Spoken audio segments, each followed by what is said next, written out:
आता सुरुवातीला Griffith experiment, त्याच्यानंतर ॲव्हरी मॅक्लिओड मॅककर्टी, आता आपण DNA पर्यंत पोहोचलो आहे. पण तरीसुद्धा काही सायंटिस्ट त्याच्यावरती सॅटिस्फाईड नाही आहेत आणि त्यांना सॅटिस्फाईड करण्याचं एक फायनल डिस्कवरी देण्याचं काम हे नेक्स्ट हर्षे आणि चेस या दोघांनी केलेलं आहे. आपल्याला नंबर 3 बघायचा आहे. Hershey and Chase experiment.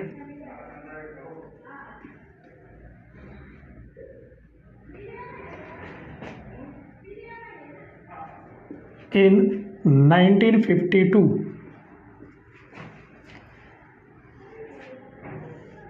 So Avery MacLeod experiment in 1944, later on Hershey and Chase experiment 1952.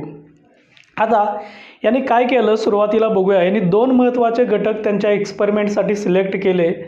Selected 2 important organism, that means T2 bacteriophage, T2 बॅक्टेरियोफेज.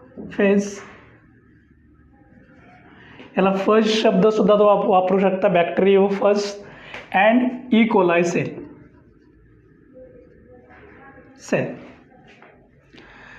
आता हे T2 बॅक्टेरियोफज काय आहे?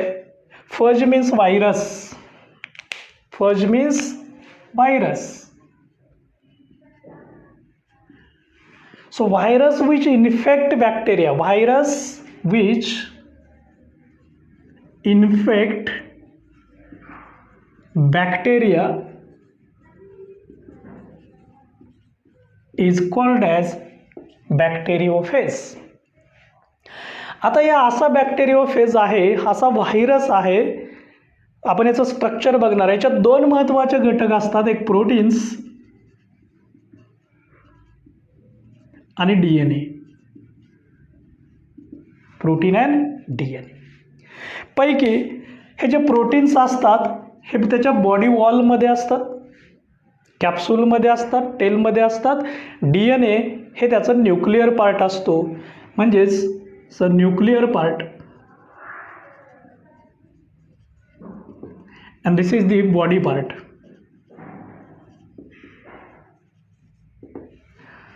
आपण याचं समजण्यासाठी बॅक्टेरियोफेजचं एक स्ट्रक्चर बघूया. सुरुवातीला हे जे बॅक्टेरियोफेजचं स्ट्रक्चर आहे हे बाहेरचं आवरण असतं. ह्या बाहेरच्या आवरणाला म्हणायचं कॅप्सूल.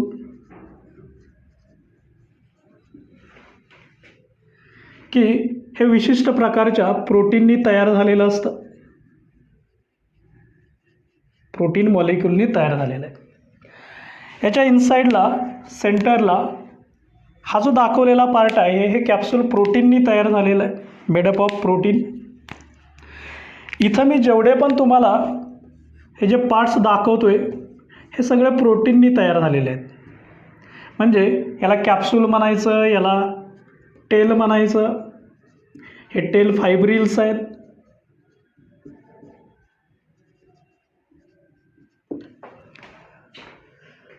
हा जो पार्ट असतो याच्यावरती हा जो दाखवलेला हा होल पार्ट आहे is a made up of protein, is a made up of protein. Made up of proteins, right. आता याच्या इनसाईडला जिनॅटिक मटेरियल आहे. याचं हे जिनॅटिक मटेरियल म्हणजे त्याचा DNA चा पार्ट आहे. DNA हे त्याचं जिनॅटिक मटेरियल आहे. आणि हे DNA जे आहे याच्यामध्ये हे जे प्रोटीन असतं, म्हणजेच बाहेरचं जे आवरण आहे हे प्रोटीनने तयार झालेलं आहे. हा त्याचा न्यूक्लिअर पार्ट आहे आणि न्यूक्लिअर पार्टमध्ये कोण आहे? DNA. So this is the nuclear part, DNA. Undeveloped nucleus असतं, फक्त जिनॅटिक मटेरियल असतं, DNA म्हणूया आपण याला. डिफरन्स काय आहे तर हे कॅप्सूल, टेल फायब्रिल्स असतील हे सगळं प्रोटीननी तयार झालं आहे. आणि या प्रोटीनमध्ये सल्फर असतो परंतु त्याच्यात फॉस्फरस नसतो. So protein contains sulphur, not the phosphorus. Contains sulphur not the phosphorus. याच्यात सल्फर असतो पण फॉस्फरस नसतो. इकडं काय बघूया आपण, DNA contains phosphorus but not the sulphur. याच्यात फॉस्फरस आहे, सल्फर नाही आहे. इकडं सल्फर असतो आणि फॉस्फरस नाही आहे. मग त्यासाठी हर्ष आणि चेसनी 2 रेडिओ सबस्टन्सेस यूज केलेले आहेत. म्हणजे त्यासाठी त्यांनी फॉस्फरस सिलेक्ट केलेला होता P32चा, ज्याचं याला आपण रेडिओ म्हणू. फॉस्फरस दॅट मीन्स सिम्बॉल आहे P32, रेडिओ आहे, रेडिओ. आणि इकडं प्रोटीनमध्ये जो सल्फर असतात तो सिलेक्ट केला, S35 इज अ रेडिओ. आणि असे हे 2 पदार्थ आहेत, हे न्यूट्रिएंट मीडियममध्ये घेतले आणि न्यूट्रिएंट मीडियममध्ये या बॅक्टेरियोफेजचं मल्टिप्लिकेशन केलं. काय केलं? मल्टिप्लिकेशन केलं.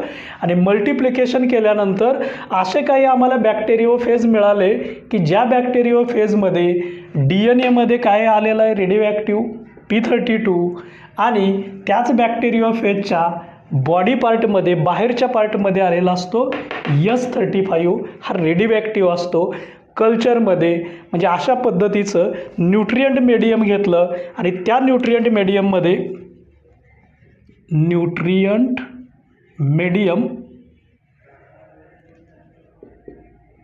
की ज्या मीडियममध्ये P32 आहे आणि इकडच्या मीडियममध्ये S35 आहे. इथंपर्यंतचा पार्ट कळालेला आहे, सिंपल आहे, हे बेसिक लक्षात ठेवा. बॉडी पार्टमध्ये प्रोटीन आहे, प्रोटीनमध्ये सल्फर असतो, हे लक्षात ठेवायचं. आणि न्यूक्लिअर पार्टमध्ये DNA असतो, ज्याच्यात फॉस्फरस असतो. आता हे रेडिओ घेत असताना फॉस्फरस 32चा घ्यायचा, ज्याचं मास 32 आहे, आणि सल्फर 35चं घेतलं. ओके. आता याने पुढं काय केलं हे आपण बघणार आहे. इथंपर्यंत काही शंका नाही आहे. हे 2 रेडिओ सबस्टन्सेस कुठं घेतलेले आहेत? न्यूट्रिएंट मीडियममध्ये. आणि ह्या न्यूट्रिएंट मीडियममध्ये ह्या बॅक्टेरियोफेजचं मल्टिप्लिकेशन केलं. आपल्याला लायटिक सायकल किंवा लाईफ सायकल ऑफ बॅक्टेरियोफेज ही कशी होते इन शॉर्ट इथं आपण बघूया. बघा, इथलं एक न्यूट्रिएंट मीडियम आहे, हे न्यूट्रिएंट मीडियम आहे. ह्या न्यूट्रिएंट मीडियममध्ये P32 हा रेडिओ आयसोटोप यूज केलेला आहे की जो DNAशी रिलेटेड असतो. DNAमध्ये फॉस्फरस असतो. दुसरं एक न्यूट्रिएंट मीडियम घेतलं आहे. ह्या न्यूट्रिएंट मीडियममध्ये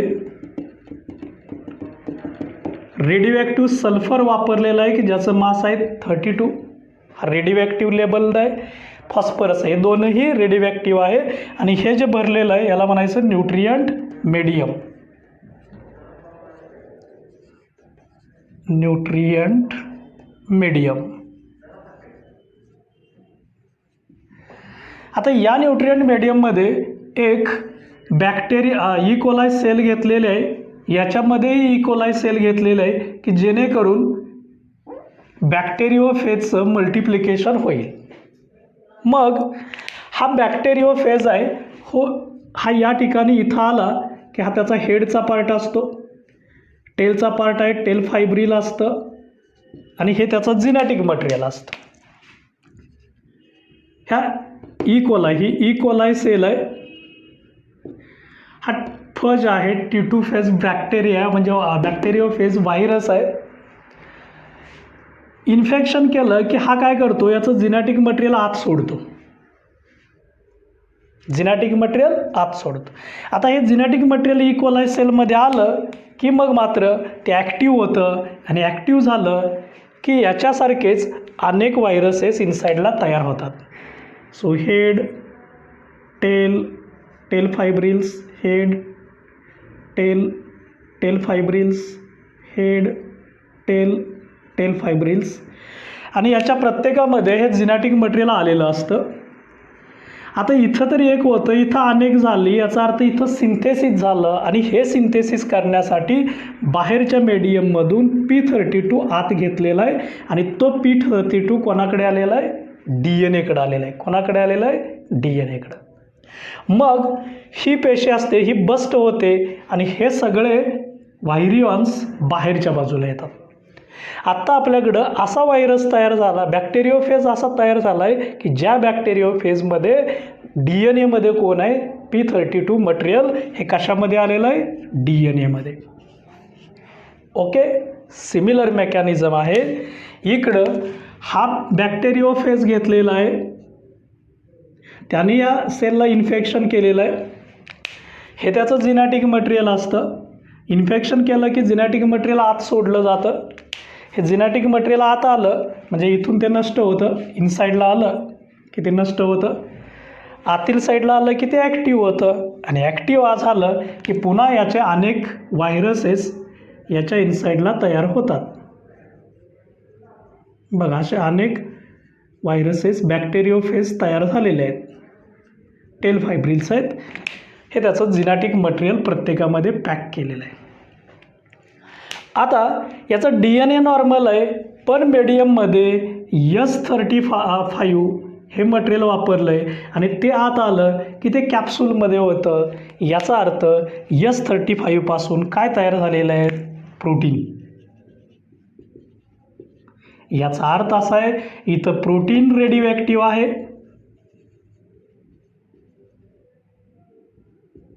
कारण त्याच्यात S35 आलेलं आहे. इथं DNA रेडिओ ॲक्टिव्ह आहे कारण त्याच्यात P32 आलेला आहे.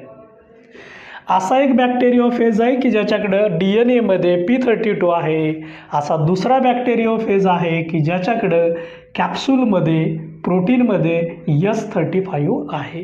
हे दोन बॅक्टेरियोफेज त्याने सिलेक्ट केले आणि मग त्याने पुढचा एक्सपेरिमेंट स्टार्ट केला. दोन बॅक्टेरियोफेज कळाले. एक बॅक्टेरियोफेज असा आहे की ज्याच्या DNA मध्ये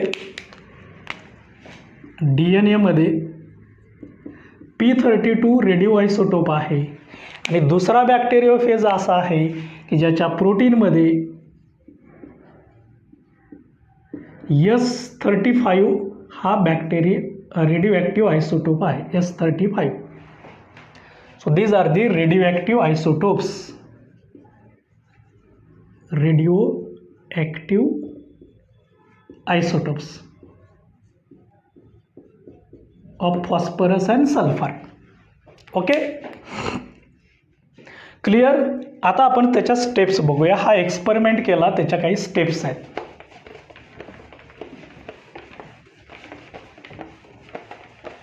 इथंपर्यंतचा कन्सेप्ट एवढा तुमचा क्लिअर झाला आहे की तुम्हाला हा जो पार्ट आहे याच्यामध्ये दोन प्रकारचे बॅक्टेरियोफेज आपण यूज करणार आहे ई कोलाई सेलला इन्फेक्ट करण्यासाठी.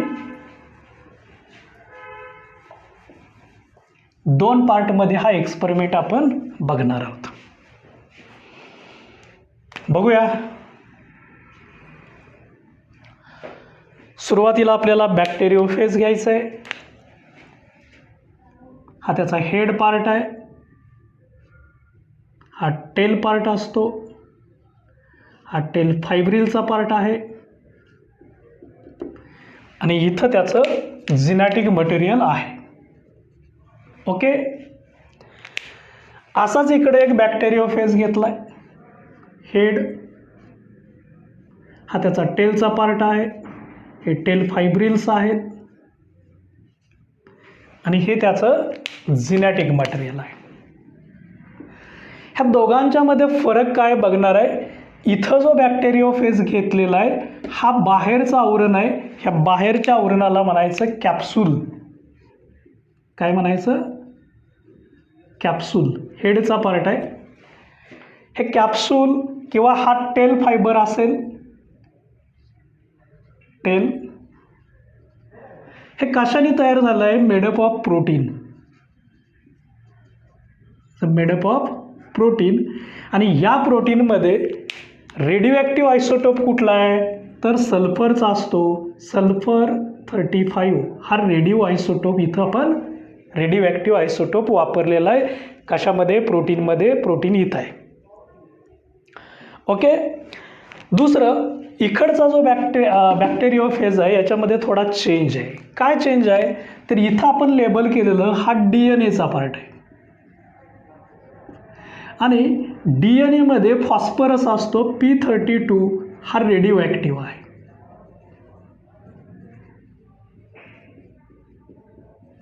बघा, बाहेरचं इकडचा सल्फर आहे तो नॉर्मल आहे आणि रेडिओ ॲक्टिव्ह फॉस्फरस आहे तो फक्त DNA आहे.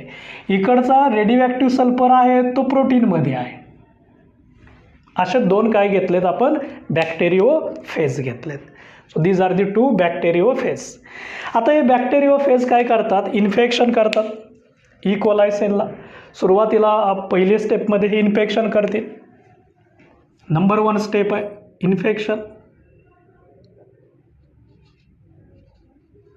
इन्फेक्शन. हाच बॅक्टेरियोफेज आहेत. ही सेल घेऊया आपण, बॅक्टेरियल सेल आहे, त्याचे आवरण आहेत.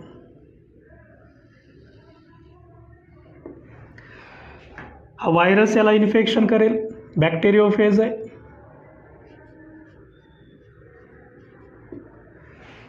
हे याचं जेनेटिक मटेरियल आहे. ओके.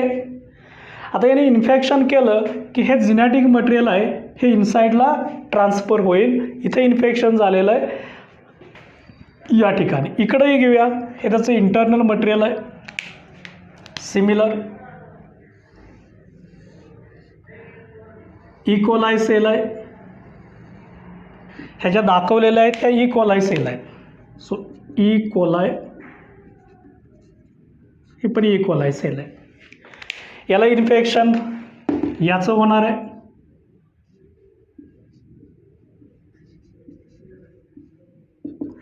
हे याचं जेनेटिक मटेरियल आहे. ओके. ह्याला फर्स्ट स्टेपला काय म्हणायचं, इन्फेक्शन. आता नंतर काय होतं, याचं ब्लेंडिंग होतं. ब्लेंडिंग होतं म्हणजे काय होतं, नंबर 2 स्टेप आहे ब्लेंडिंग. हे जेनेटिक मटेरियल आत सोडलं जातं, मिक्स होतं, याला ब्लेंडिंग म्हणायचं. So this is the E coli cell. याने जेनेटिक मटेरियल आत सोडलेलं आहे, हे जेनेटिक मटेरियल इनसाइडला आलेलं आहे आणि हा एम्प्टी कॅप्सूल बाहेरच्या बाजूला राहतं,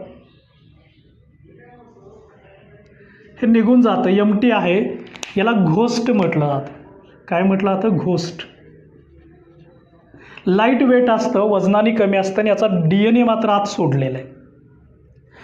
इकडेही काय होतं, हा DNA इन्फेक्शन झाल्यानंतर ब्लेंडिंग स्टेपमध्ये हे जे मटेरियल आहे हा तो इनसाइडला सोडतो.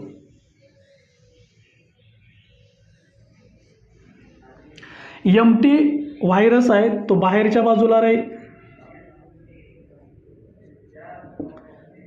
याचं जेनेटिक मटेरियल मात्र आतील साईडला आलेलं असतं. हा इथून डिटॅच होतो, सेपरेट होतो. हाही इथून सेपरेट झालेला आहे. एम्प्टी जो आहे याला काय म्हणायचं, घोस्ट. हे जेनेटिक मटेरियल आत आलं की हे ब्लेंडिंग होतं आणि ब्लेंडिंग झालं की इथं नवीन व्हायरसेस तयार होतात, म्हणजे याचं मल्टिप्लिकेशन होतं. या जेनेटिक मटेरियलचं मल्टिप्लिकेशन होतं. त्याचबरोबर नवीन व्हायरसेस पण या ठिकाणी बॅक्टेरियोफेज तयार होतात. आणि मग फायनली याचं काय केलं, सेंट्रीफ्युगेशन केलं. नंबर 3 स्टेप आहे सेंट्रीफ्युगेशन. सेंट्रीफ्युगेशन. सेंट्रीफ्युगेशन करायचं म्हणजे काय, हाय स्पीडला हे मटेरियल आहे हे सगळं रोटेट करायचं. मी तुम्हाला समजण्यासाठी इथं थोडी टेस्ट ट्यूब दाखवतो. हे टेस्ट ट्यूब आहे. हाय स्पीडला फिरवल्यानंतर काही वेळ सेंट्रीफ्यूजला लावल्यानंतर त्याच्या हा बॉटमला, थिक पार्ट हा बॉटमला येतो. हा बॉटमचा पार्ट आहे आणि लाईटर पार्ट आहे हा वरती राहतो, हा लाईट पार्ट असतो. लाईटर हा हेवी पार्ट आहे, हा बॉटमला असतो. याला म्हटलं जातं सेडिमेंट आणि याला म्हणायचं सुपरनॅटंट. Sediment and सुपरनॅटंट. काय होतं बघा, हा सेडिमेंट हा हेवी असतो,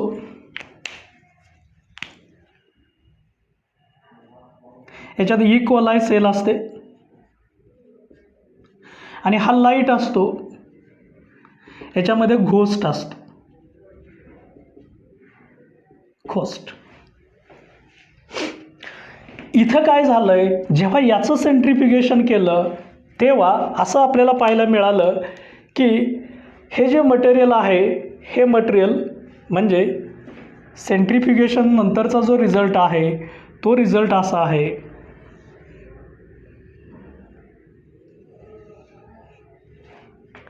याच्यामध्ये हाई सेल आहे, ही जी सेल आहे ही आपण सेंट्रिफ्युगेशन नंतर दाखवूया, इक्वलाय सेल आहे.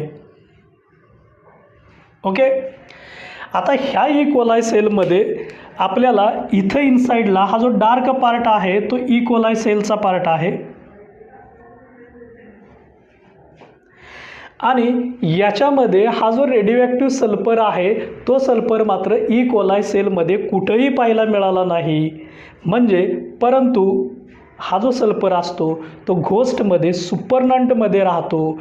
म्हणजे या सुपरनंटमध्ये या साईडला S35 राहिलेला आहे की जो रेडिओॲक्टिव्ह आहे, रेडिओॲक्टिव्ह. परंतु हा सेलचा पार्ट आहे, या सेलमध्ये कुठंही रेडिओॲक्टिव्ह आलेली नाही.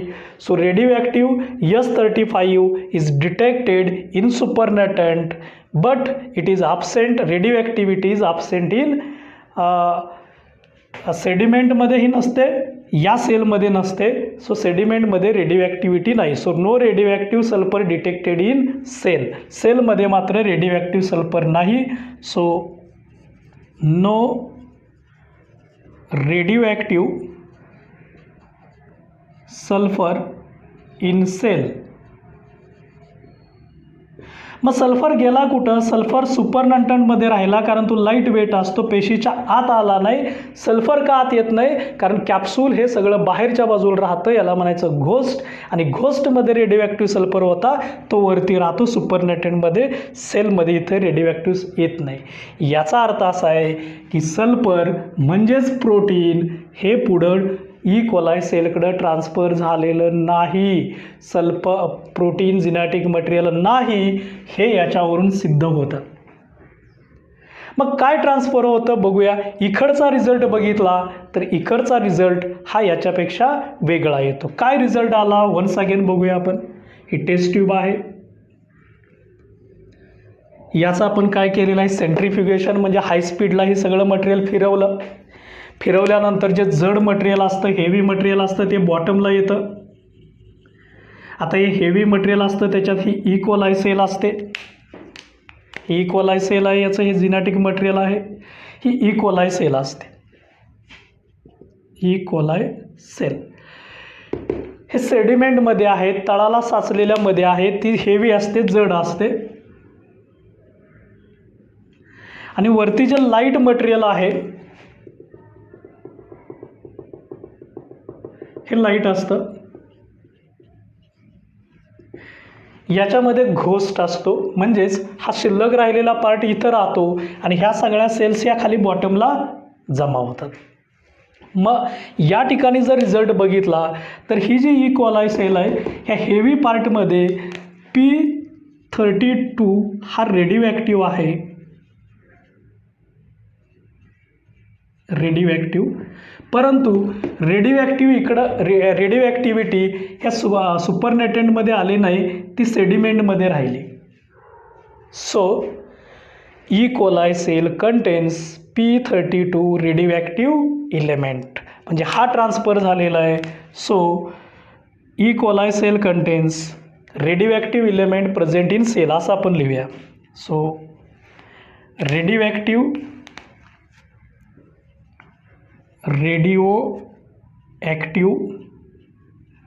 P32 असतो in a cell, present in a cell. याचा अर्थ असा आहे की हा P32 DNA असतो, तो इक्वलाय सेलमध्ये येतो.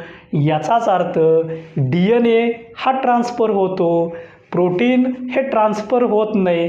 Protein cannot be transfer, not transferred, but DNA get transfer, and that's why DNA as a genetic material finally shown by Hershey and Chase. इथं मात्र फायनल डिस्कवरी झाली.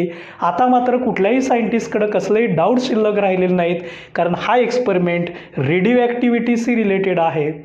So conclusion, DNA as a genetic material, DNA as a transforming principle, DNA is the only substance which transfer to the next, which causes the change. Protein cannot be transferred, and this can be clarified with the help of using radioactive isotopes of sulfur and radioactive isotopes of phosphorus. So 3 experiments serial आपण बघितले. Griffith experiment, something was transferred called as transforming principle. Then Avery MacLeod McCarthy shows DNA responsible for transformation, and the last one Hershey and Chase experiment, final conclusion that DNA as a genetic material. Okay, video pause करा आणि ही diagram काढून घ्या. दिलेली माहिती व्यवस्थित note करून घ्या.